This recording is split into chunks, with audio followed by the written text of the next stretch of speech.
नमस्कार बच्चों, आज हम लोग पढ़ेंगे कक्षा 11 की जीव विज्ञान। तो कक्षा 11 की जीव विज्ञान के अंतर्गत आज का जो टॉपिक है वो है द्विनाम पद्धति। नाम से क्लियर है, द्वि नाम, द्वि का मतलब दो से, नाम तो किसी चीज़ का नाम होगा, किसी भी जीव का, एक सिस्टम। तो कह सकते हैं बाइनॉमल जो कल्चर है इसके बारे में हम बात करेंगे। तो सबसे पहले एक वैज्ञानिक थे स्वीडन के, जिनका नाम कैरोलियस लीनियस था। आपने जानते हैं आप लोग। तो लीनियस साहब ने सबसे पहले द्विनाम पद्धति प्रस्तुत की। एक पॉइंट ये हुआ, इसके अंतर्गत प्रत्येक जीव के दो नाम होते हैं। पहला नाम उसका क्या कहलाता है? वंश कहलाता है, अर्थात जीनस कहलाता है। पहला नाम उसका क्या कहलाता है? वंश को, तथा दूसरा नाम उसकी जाति को बताता है। दूसरा नाम क्या बताता है? उसकी जाति को बताता है। इसे द्विनाम पद्धति कहते हैं। तो देखिए, द्विनाम पद्धति के अंतर्गत सबसे पहले कैरोलियस लीनियस, तो वास्तविक आपको ये मालूम होना चाहिए कि कैरोलियस लीनियस का नाम कैरोलियस लीनियस पहले नहीं था, कार्ल वान लाइन था। तो सबसे पहले इन्होंने अपने नाम को चेंज किया और कैरोलियस लीनियस, देखिए दो शब्दों से मिलकर बना, इन्होंने अपने नाम में संशोधन किया। फिर बताया कि प्रत्येक जीव के दो नाम हैं। पहला नाम उसका वंश कहलाएगा, दूसरा नाम उसका क्या, जाति को जो है रिप्रेजेंट करेगा। ये बात इन्होंने बताई। अब देखिए, इसके अंतर्गत तो सबसे पहली बात आती है वंश तथा जाति। दोनों नाम लैटिन भाषा में होते हैं, लैटिन भाषा में दोनों नाम होते हैं, ये बात बताई। और इन्हें तिरछे अक्षरों में लिखा जाता है। एक्चुअली में देखिए, हम लोगों को, कुछ लोगों की भाषा ही होती है जो टेढ़ा करके लिखते हैं। अब क्योंकि ये जब लाइन नीचे खींच दी जाती है, टेढ़ा करके लिखा जाता है, टेढ़ा कुछ लोग नहीं लिख पाते हैं, या कुछ लोग टेढ़ा लिखते हैं पूरी राइटिंग में, बीच में किसी जीव का नाम लिख दिया वैज्ञानिक, तो पता ही नहीं चल पाएगा। इसलिए हम लोग एक सिस्टम क्या बनाया गया कि किसी जीव का, जैसे मैंने बात किया मानव का नाम की बात किया जाए, होमो सैपियंस। देखिए होमो सैपियंस। अब इसके नीचे हम एक होमो के नीचे अलग लाइन खींचेंगे, सैपियंस के नीचे अलग लाइन खींचेंगे। एक में दोनों लाइनें नहीं मिलनी चाहिए, इससे पता लगे कि ये नाम दो जो है उसमें अक्षरों में क्या है, स्प्लिट हुआ है, टूटा है। अर्थात पहला उसका वंश, दूसरा उसकी क्या, जाति को रिप्रेजेंट कर रहा है। ये बात इन्होंने बताई। उसके बाद दूसरा पॉइंट में बताया गया कि जो वंशीय नाम है जातीय नाम से पहले लिखा जाता है। ऐसा नहीं कि आप पहले सैपियंस लिख दें फिर होमो लिखें, ये नहीं कर सकते हैं। तो पहले आप वंश वाला नाम लिखेंगे, अर्थात वंशीय नाम जातीय नाम से पहले लिखा जाता है। ये पॉइंट बताया गया। उसके बाद तीसरा पॉइंट देखें, वंशीय नाम का पहला जो अक्षर है वो बड़े अर्थात कैपिटल लेटर से शुरू होता है। जैसे होमो में देखिए एच आपके पास क्या है, मैंने कैपिटल लेटर से लिखा है, तो आपके पास ये कैपिटल लेटर से ही लिखा जाएगा। तथा जातीय अर्थात जो स्पीसीज का नाम है, जाति का नाम है, इसको क्या करते हैं, पहला अक्षर छोटे से लिखा जाता है। देखिए सैपियंस में हमने एस क्या लिया, स्मॉल लिया, ये बात बताई जा रही है। तो देखिए जैसे मानव के नाम के बारे में मैंने बताया होमो सैपियंस, तो होमो देखिए जो आपके पास आया ये इसका वंश को रिप्रेजेंट करता है, जबकि सैपियंस जाति को रिप्रेजेंट करता। होमो का पहला जो अक्षर होगा वो कैपिटल लेटर से लिखा जाएगा, जाति का जो पहला अक्षर है स्मॉल लेटर से लिखा जाएगा। क्योंकि लिखने में त्रुटि हो सकती है, कुछ लोग टेढ़ा इधर को लिखते, कुछ लोग इधर को टेढ़ा लिखते, कुछ लोग सीधा लिखते, इसलिए नीचे एक लाइन खींच दी जाती है। वंश की लाइन अलग होगी, जाति की लाइन अलग होगी। इसी प्रकार मेढक का नाम दिखाया गया है, राना टिग्रीना। देखिए राना में आर बड़ा है और टिग्रीना में जो है आपके पास टी है वो स्मॉल है। इस तरीके से हम जीवों का नाम लिखते हैं। तो सभी जीव जंतुओं के इस प्रकार से दो सिस्टम में नाम बताए गए, पहला उसका वंश, दूसरा उसका जाति। जैसे आम का पेड़ है, आप जानते हैं उसका नाम क्या, मैगी फेरा इंडिका आपके पास है। मटर का पौधे का नाम पाइसम सटाइबम आपके पास है। केचुआ का नाम देखें फेरिटिमा पोस्थिमा। इस तरीके से दो जो है टुकड़ों में नाम को लिखना ही क्या कहलाता है, द्विनाम पद्धति कहलाता है।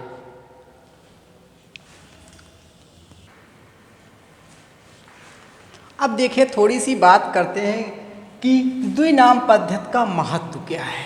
तो द्विनाम पद्धति का जो है महत्व बहुत ज़्यादा इम्पोर्टेंट है। क्यों इम्पोर्टेंट है उसके पीछे आप देखें, समझे रीजन को। तो देखिए पहला मैंने पॉइंट जो लिखा है, जाति तक, किसी भी जीव के जाति तक वर्गीकरण करने से उस जीव की विशेषताओं का ज्ञान हो जाता है। कहने का तात्पर्य है, जैसे हमने कहा मैगीफेरा इंडिका आम के पेड़ का नाम है, मैगीफेरा इंडिका, तो मैगीफेरा आम हो गया, इंडिका का मतलब भारतीय जो आम का पेड़ है उसकी बात की जा रही है। बात समझ रहे हैं? तो इस प्रकार से हम क्या कह सकते हैं, यहाँ पर जाति तक जीव का वर्गीकरण करने से उस जीव की विशेषताओं का, यानी भारतीय आम की जो विशेषता है उसका हमें यहाँ पर क्या ज्ञान प्राप्त हो गया। बात समझ में आई? तो ये बहुत देखिए महत्वपूर्ण है पॉइंट। अगला पॉइंट उससे भी ज़्यादा महत्वपूर्ण है, क्योंकि संसार में सभी स्थानों पर बहुत सारी एरियाज हैं संसार भर में, एक ही जंतु को या एक ही जीव को आप कह सकते हैं, एक ही जंतु को बात कहा जाए को विभिन्न स्थानीय नामों से जाना जाता है। कुछ जगहों पर उसको कुछ और नाम से जाना जाएगा, दूसरी जगह पर किसी और नाम से जाना जाएगा, तीसरी जगह पर किसी और नाम से जाना जाएगा। तो इसमें क्या होता, अध्ययन करना बहुत मुश्किल है, ये कन्फ्यूजन हो जाता है कि ये जीव वही है या दूसरा है। तो देखिए विभिन्न जगहों पर अलग अलग नामों से एक ही जीव के नाम की संज्ञा दे दी गई, तो उसमें बहुत ज़्यादा कन्फ्यूज़न हो जाता है। बात समझ रहे हैं? तो इससे अध्ययन में असुविधा होती है। वैज्ञानिक द्विनाम पद्धति संपूर्ण संसार में मान्य होने से एक विशेष नाम से एक जंतु विशेष का ज्ञान हो जाता है। जैसे आपने देखा होगा घर में या किसी का नाम, बच्चे का एक नाम स्कूल का है जो सभी लोग जानते हैं, स्कूल के उसके जो फ्रेंड घर में डब्लू बबलू कुछ भी इस तरीके से, अब बाहर जाकर वो तो वो कहेगा हम उसे नहीं जानते। तो देखिए यहाँ पर कितनी बड़ी समस्या उत्पन्न हो रही, व्यक्ति वही है लेकिन उसके कई नाम हो जाने से जो बहुत से स्वरूप में लोग किसी परिवेश में रहते हैं वो किसी और नाम से जानते हैं, दूसरे परिवेश में रहने वाले व्यक्ति दूसरे नाम से जानते हैं। तो हम अध्ययन कर ही नहीं पाएंगे, ये नहीं जान पाएंगे कुल कितनी प्रजातियां हैं, कितनी जातियां हैं, इसका अध्ययन करना बहुत मुश्किल हो जाएगा। इसलिए द्विनाम पद्धति सबसे बड़ा महत्वपूर्ण यही पॉइंट है कि पूरे संसार में वैज्ञानिक एक जीव का एक नाम होने से हमें पता लग जाएगा कि ये वही जीव है, और एक जीव का अध्ययन करने से उस जाति के समस्त जीवों का अध्ययन हो जाता है। जैसे बात किया गया होमो सैपियंस, तो होमो सैपियंस अगर हम सैपियंस अर्थात मानव की फिजियोलॉजी बॉडी की अध्ययन किया तो दूसरे आदमी की थोड़ी ज़रूरत है, मतलब वो सारे मानव में एक ही जैसे सारे सिस्टम होंगे, क्योंकि एक जाति के जीव हैं तो एक प्रकार का सिस्टम होगा।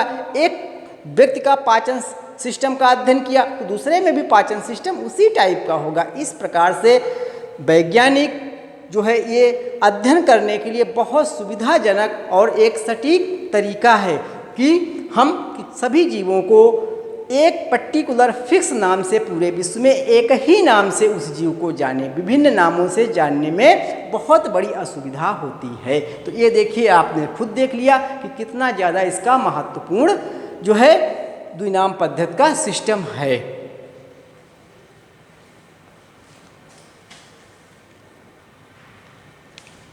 तो देखिए आगे देखते हैं थोड़ा सा और, वर्गीकरण में जाति वंश।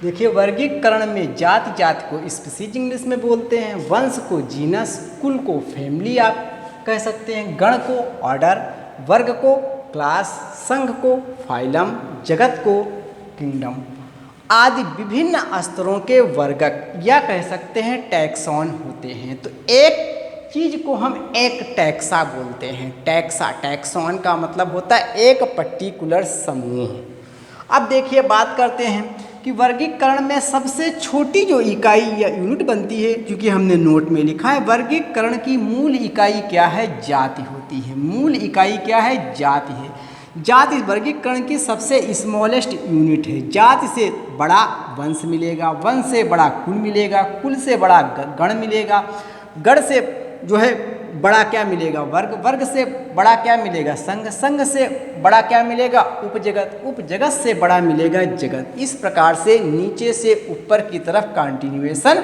बढ़ता चला जाता है।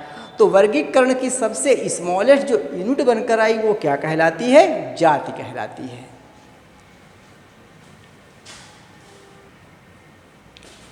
देखिए कुछ आगे हम नोट के बारे में बात करते हैं। कुछ नोट, तो सबसे पहले मैंने नोट लिखा है वायरस से संक्रमित कोशिकाएं विशेष प्रकार की ग्लाइकोप्रोटीन। अगर कोई कोशिका या कोई सेल वायरस से इन्फेक्ट हो गई है, अर्थात उस पर वायरस का अटैक हो गया है, तो बात हम कर रहे हैं कि वह कोशिका क्या करेगी, ग्लाइकोप्रोटीन्स, ग्लाइकोप्रोटीन बनाती है। क्यों बनाती है, जिन्हें पहले ग्लाइकोप्रोटीन जो बनती है उन्हें कहते क्या है, इंटरफेरॉन। ध्यान रहे पेपर में पूछा जाता है कि इंटरफेरॉन क्या है। तो इंटरफेरॉन जो है एक प्रकार की ग्लाइकोप्रोटीन है जो वायरस के द्वारा बनती है। जब वायरस का किसी कोशिका में इन्फेक्शन हो जाता, अटैक हो जाता या संक्रमण हो जाता, आप कह सकते हैं। ये समीपवर्ती कोशिकाओं में पहुंचकर उन्हें वायरस से संक्रमण से बचाती है। इसका मतलब यह हुआ कि अगर मान लिया ऐसे बहुत सारी कोशिकाएं हैं, बहुत सी ऐसी कोशिकाएं हैं इस टाइप से, अब हमने मान लिया कि बीच में एक ऐसी ये कोशिका पड़ी है जिसमें क्या हो गया, वायरस का इन्फेक्शन हो गया। तो ये क्या करती है, एक प्रकार का ग्लाइकोप्रोटीन बनाती है। ग्लाइकोप्रोटीन बनने से फ़ायदा ये है कि आसपास की जो कोशिकाएं हैं, समीपवर्ती कोशिकाएं, ये वायरस के इन्फेक्शन अर्थात वायरस के अटैक से बच सकती हैं। तो एक प्रकार का इंटरफेरॉन क्या हुआ, फायदे वाला ही सब्सटेंस हुआ एक प्रकार से, क्योंकि जब हमारी शरीर के अंदर किसी भी कोशिका में वायरस का अटैक हो गया, संक्रमण हो गया, तो हमारी कोशिका क्या करती है, एक प्रकार का ग्लाइकोप्रोटीन बनाती है। उस प्रोटीन को हम कहते हैं इंटरफेरॉन। ये प्रोटीन क्या करती है, अन्य आसपास की जो कोशिकाएं हैं उन्हें वायरस के अटैक से बचाने का कार्य करती हैं। तो इस पर ध्यान रहे, सवाल कई बार पूछा जाता है पेपर में। अगला देखें, एक और चीज़ है प्रियॉन्स क्या होता है। तो प्रियॉन्स के बारे में बात ये कर रहे हैं कि प्रियॉन्स संक्रामक प्रोटीन्स होती है। संक्रमित एक प्रकार की प्रोटीन है ये उच्च ताप या हाई टेम्परेचर तथा विकिरण से अप्रभावित रहती है। ये ऐसी प्रोटीन्स है तो एक प्रकार से संक्रमित प्रोटीन, लेकिन ये हाई टेम्परेचर और रेडिएशन से क्या रहती है, प्रोटेक्ट रहती है, ये बात कही जा रही है। आइए अगला पॉइंट देखें, HIV का पूरा नाम। तो HIV का पूरा नाम है human immuno deficiency virus. HIV का सब इवेनुस्की एक वैज्ञानिक था, सर्वप्रथम वायरस की खोज इवेनुस्की नामक वैज्ञानिक ने की थी। इवेनुस्की एक वैज्ञानिक हैं, इन्होंने सबसे पहले TMB अर्थात टोबैको मोज़ेक वायरस की खोज किया था। कुल मिलाकर के कह सकते हैं वायरस की खोज सबसे पहले किसने किया, इवेनुस्की ने की। थोड़ा सा और देखिए, आइए आगे। तो देखिए एक शब्द है वायरस। तो वायरस क्या होता है, विभिन्न आकार के ये वायरस हो सकते हैं।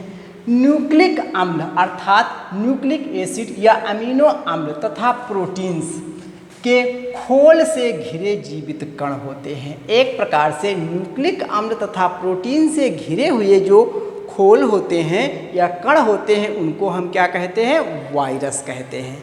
एक और शब्द इसी से जुड़ा हुआ है जिसका नाम है विरोइड्स।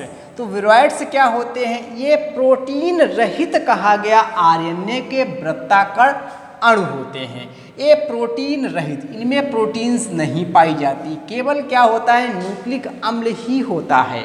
अगर प्रोटीन हटा दिया जाए, यहाँ पर वायरस में क्या था, न्यूक्लिक अम्ल एज प्रोटीन भी थी, लेकिन यहाँ प्रोटीन हटा दी गई, केवल न्यूक्लिक अम्ल है अर्थात RNA के वृत्ताकार अणु होते हैं जिनको हम विरोइड्स बोलते हैं। अब अगला पॉइंट देखिए आता है एक है जीवाणु जिसका नाम बैक्टीरियोफेज है कहा जाता है, यानी जीवाणु भोजी वायरस जिसको आप बैक्टीरियोफेज कहते हैं। इसकी खोज सबसे पहले ट्वार्ट तथा डिहेरेल ने किया था। तो ट्वार्ट और डिहेरेल ने जीवाणु भोजी वायरस की खोज की।